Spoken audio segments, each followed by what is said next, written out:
34 লাখ টাকা রিচা ঘোষকে ফাইনালে 34 রানের জন্য। ফটোগ্রাফাররা রেডি থাকুন, এবার সেই মুহূর্ত আসছে। রিচাকে সোনার ব্যাট এবং বল দিয়ে সম্মান জ্ঞাপন করছে সিএবি এবং সেই সংবর্ধনা তুলে দেবেন সম্মাননীয় মুখ্যমন্ত্রী শ্রীমতী মমতা বন্দ্যোপাধ্যায়। সোনার ব্যাট এবং বল। রাজ্য পুলিশের ডেপুটি সুপারিনটেন্ডেন্ট অফ পুলিশ পদের অ্যাপয়েন্টমেন্ট লেটারও মাননীয় মুখ্যমন্ত্রী তুলে দিলেন রিচা ঘোষের হাতে। একটি অতি সুন্দর সোনার চেন মাননীয় মুখ্যমন্ত্রী পরিয়ে দিলেন। একটু দাঁড়িয়ে সবাই যদি একটু করতালি দেন, একটা দারুণ মুহূর্ত। বঙ্গভূষণ পেলেন, চাকরি এবং সোনার চেন রাজ্য সরকারের পক্ষ থেকে একগুচ্ছ উপহার মুখ্যমন্ত্রী রিচার জন্যে। বঙ্গভূষণ ট্রফিটি এবার মাননীয় মুখ্যমন্ত্রী তুলে দিলেন। অর্থাৎ সিএবির এত উপহার এবং তারপরে রাজ্য সরকারের পক্ষ থেকে স্বয়ং মুখ্যমন্ত্রী তুলে দিলেন একগুচ্ছ উপহার এবং সম্মাননা রিচার হাতে। এবার রিচার পালা। রিচা কয়েকটা প্রশ্নের উত্তর দিতে হবে, সবাই শুনতে চায়। প্রেস মিডিয়ায় এত বন্ধু আছেন, এতদিনে আমি জানি সবাই ফোন করেছেন আপনাকে, আপনার পরিবারকে। কিছু প্রশ্ন একটু উত্তর দিতে হবে। একটা মাইক্রোফোন কি আমরা পেতে পারি? এটা হ্যান্ড মাইক্রোফোন। রিচা যদি একটু সামনে আসো তাহলে ভালো হয়, সবাই দেখতে পায় তা তোমাকে। একটা হ্যান্ড মাইক্রোফোন যদি দেন কেউ।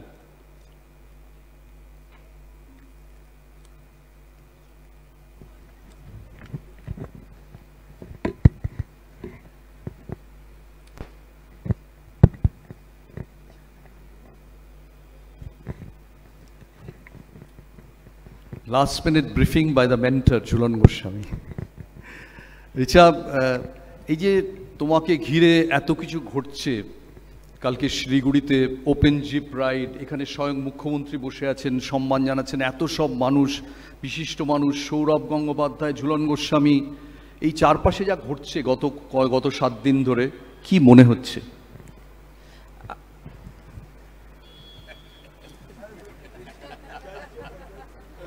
ঝুলনকে মনে হচ্ছে ইন্টারপ্রেটারের কাজ করতে হবে।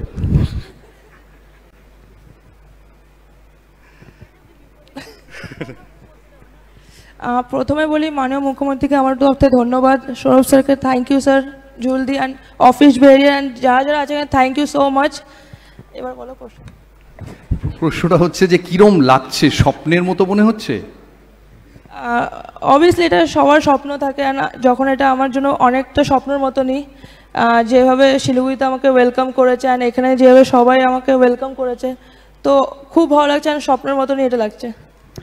রিচা, তুমি প্রত্যেকটা বড় ম্যাচে, পাকিস্তান ম্যাচের সবাই তোমার ফাইনালের ইনিংসের কথা বলছে, কিন্তু পাকিস্তান ম্যাচ জেতার পেছনেও তোমার একটা খুব ইম্পর্টেন্ট ইনিংস ছিল। যখনই আন্ডার প্রেশার তখনই তুমি খুব ভালো খেলেছো।